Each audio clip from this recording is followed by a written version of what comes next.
이 세상의 모든 일에는 양면성이 있다고 합니다. 동전에 앞면만 있지 않지요. 앞면이 있는 것처럼 이면이 있습니다.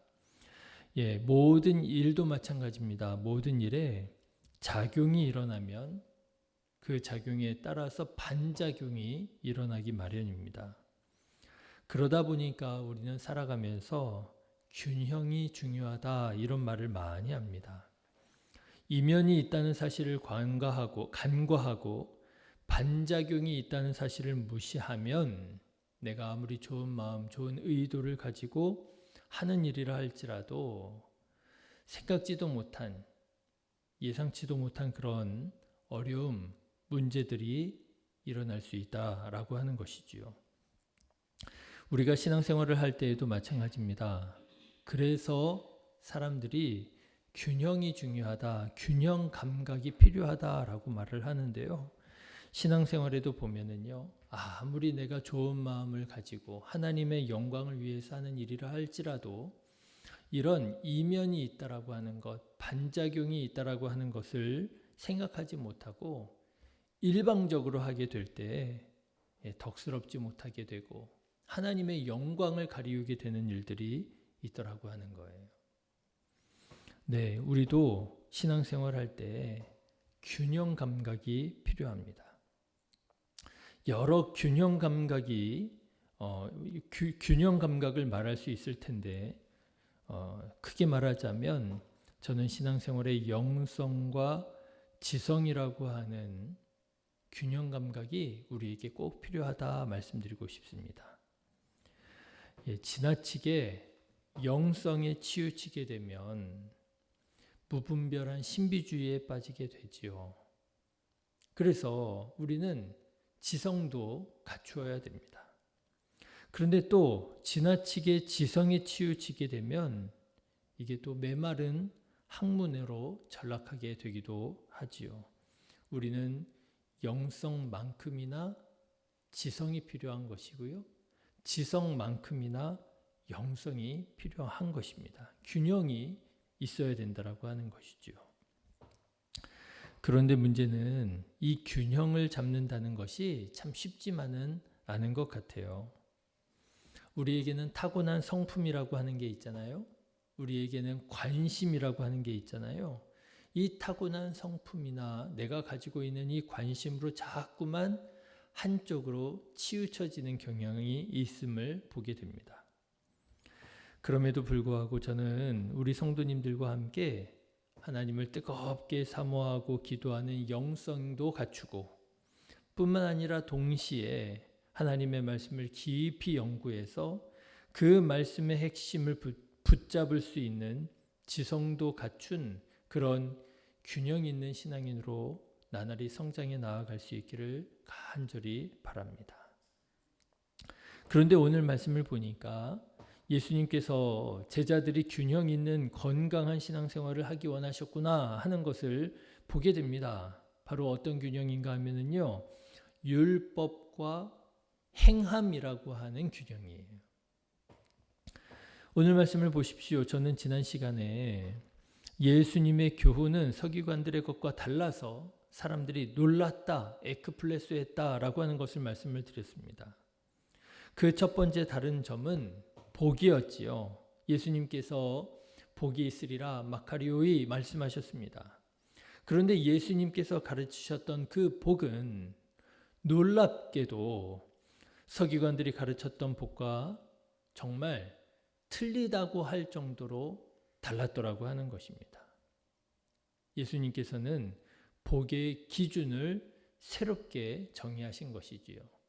그래서 우리는 그 복의 기준을 예수님께 맞추지 않고서는요, 예수님을 따를 수가 없게 되는 거예요. 심령이 가난한 자가 복이 있다 말씀하십니다. 복의 기준이 달라진 거예요. 그런데 오늘 말씀을 보면 예수님도 사람들이 예수님의 교훈이 서기관들의 교훈과 틀리다고 들을 수 있겠다 싶으셨던지 제자들에게 예수님의 가르침이 서기관들의 가르침과 틀린 것이 아니라 다른 것이라고 하는 것을 말씀하십니다. 보십시오. 예수님은 먼저 가버나움에서 아주 가까운 팔복산이라고 불려지는 갈릴리 호숫가 언덕에서 예수님의 제자들은 세상과는 다른 복의 기준을 가져야 된다고 말씀하셨고, 그렇게 세상과 다른 복의 기준을 가진 제자들은 세상에서 이런 존재로 살아가야 한다 말씀하십니다. 어떤 존재요? 세상의 소금과 세상의 빛으로 살아가야 된다라고 하는 거예요. 다른 기준을 가진 사람은 이렇게 살아가야 된다라고 하는 것이요. 그런데 여러분, 소금은 어떻게 존재하지요? 맛으로 존재하지요. 만일 소금이 그 맛을 잃으면 무엇으로 짜게 하리요? 소금이 맛을 잃으면 그 존재의 의미와 가치를 잃어버린다라고 예수님 말씀하시는 것이죠. 또 빛도 마찬가지입니다. 빛은 밝히는 것으로 존재하지요. 그런데 만일 빛이 말 아래 두어서 그 빛을 세상에 비추지 않는다고 한다면 그 빛이 무슨 소용이 있겠습니까? 빛은 비춰져야 한다라고 말씀을 하시는 거예요. 그리고 예수님께서는 제자들에게 말씀하시는 것입니다. 제자들은 제자라고 하는 이름으로 존재하지 않는다라고 하는 거예요.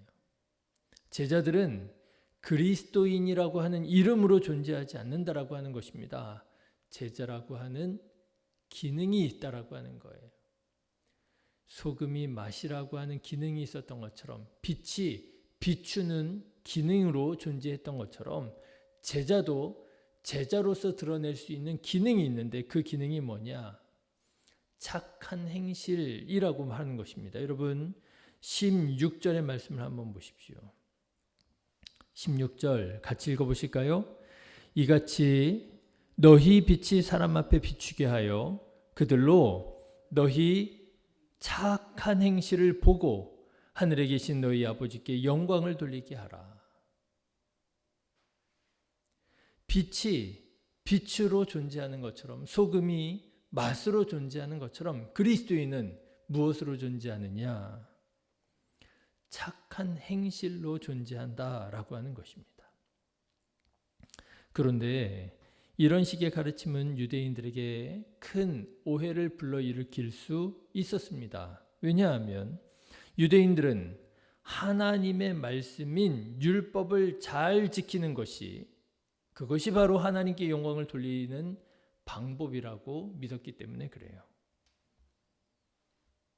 우리나라 그리스도인들도 아주 비슷하잖아요. 우리나라 그리스도인들은 어떻게 믿고 있습니까? 하나님을 믿어야, 그래야 하나님께 영광이 된다고 생각을 하잖아요. 착한 일을 한다고 여러분 구원받습니까? 아니에요. 우리가 믿는 신앙은 착한 일을 한다고 구원을 받는 것이 아니라 예수님을 믿을 때에 구원을 받는다. 우리가 그렇게 믿잖아요. 그래서 여러분, 이 말이 틀린 게 아닙니다. 그리스도인은 믿음으로 구원받습니다. 유대인들의 생각이 틀린 것이 아닙니다.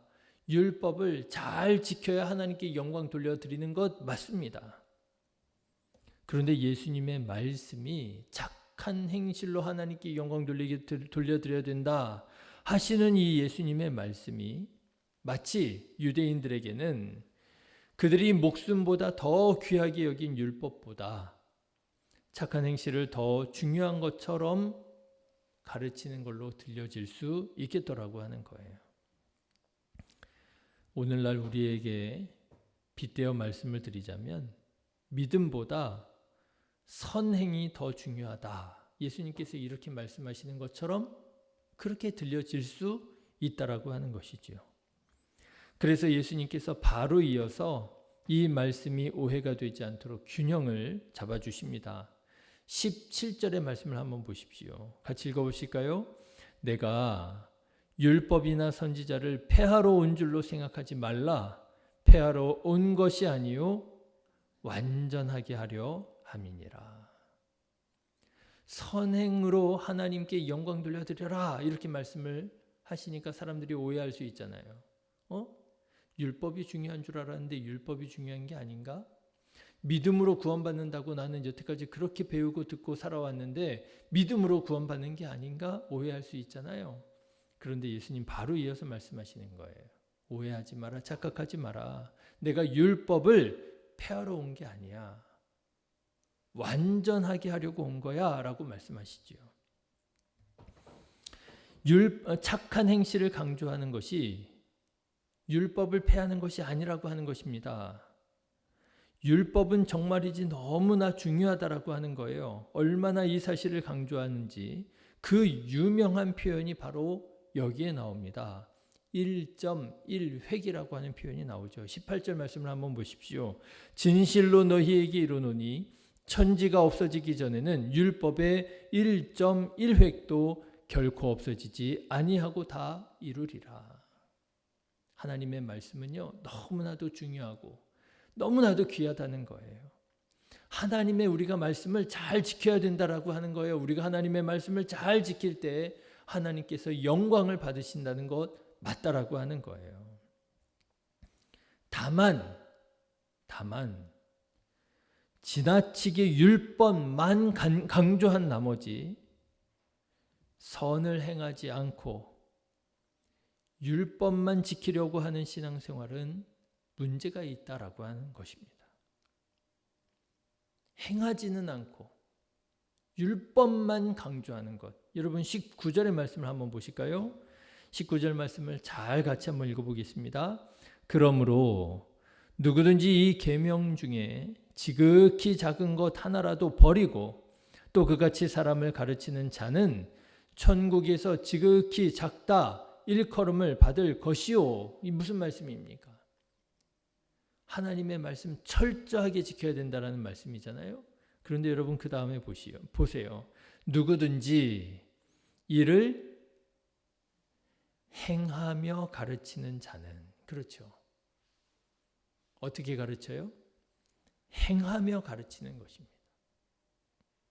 율법을 지식으로만 알고 그저 지식으로만 간수하고 내가 많이 알고 있다고 자랑할 것이 아니라 어떻게 해요? 행함으로 아는 거 중요하다라는 거예요. 우리는 이 지식으로 말미암아 구원을 받는 거 맞다라고 하는 거예요. 그런데 지식만 강조해서는 안 된다라고 하는 거예요. 어떻게 우리가 살아가야 되느냐? 어떻게 우리가 가르쳐야 되느냐? 행하며 가르쳐야 된다라고 하는 거예요. 그런 자는 천국에서 크다 일컬음을 받으리라 예수님 말씀하십니다. 예수님께서 세상에 오셨을 때 서기관들을 기억합니다. 그들은 예수님에 대한 지식이 너무나도 많았습니다. 정확했습니다. 동방의 박사들이 와서 유대인의 왕으로 태어나시리가 어디에서 나겠습니까? 물었을 때 서기관들은 정확하게 그 장소를 알고 있었고 왜 베들레헴이어야 하는지를 알고 있었습니다. 그런데 그들은 베들레헴으로 가서 예수님을 경배하지 않았습니다. 알기만 알았습니다. 똑똑하기는 정말 대단히 똑똑했습니다. 그런데 그들의 손과 발은 움직이지 않았습니다. 율법을 알기는 알지만 하나님의 말씀을 알기는 알지만 우리식으로 말하자면 믿음을 가지고 있다고는 했지만 행함이 없는 믿음, 죽은 믿음이었고 손과 발이 움직여지지 않는 지식, 균형을 잃어버린 사람들이었던 것이죠. 누가 천국에서 큰 자라고 일컬음을 받게 될 것이라고요? 율법을 행하며 가르치는 자가 천국에서 크다 일컬음을 받게 될 것이라고 하는 거예요. 여러분, 우리는 신앙생활을 어떻게 하고 있습니까? 혹시 머리로만 신앙생활하고 있지는 않습니까? 나 다 알아. 내가 오늘 본문 말씀이 이거구나. 이런 말씀하시겠구나. 정확하네. 알아요. 그럼요. 하나님의 말씀이 오늘 새로운 버전으로 달라졌습니까? 우리가 지금까지 신앙생활하면서 이 성경 말씀 변한 적이 없고요. 우리는 수많은 설교를 통해서 하나님의 말씀이 무엇인지 잘 알고 있지요. 그 하나님의 말씀 달라질 것도 없습니다.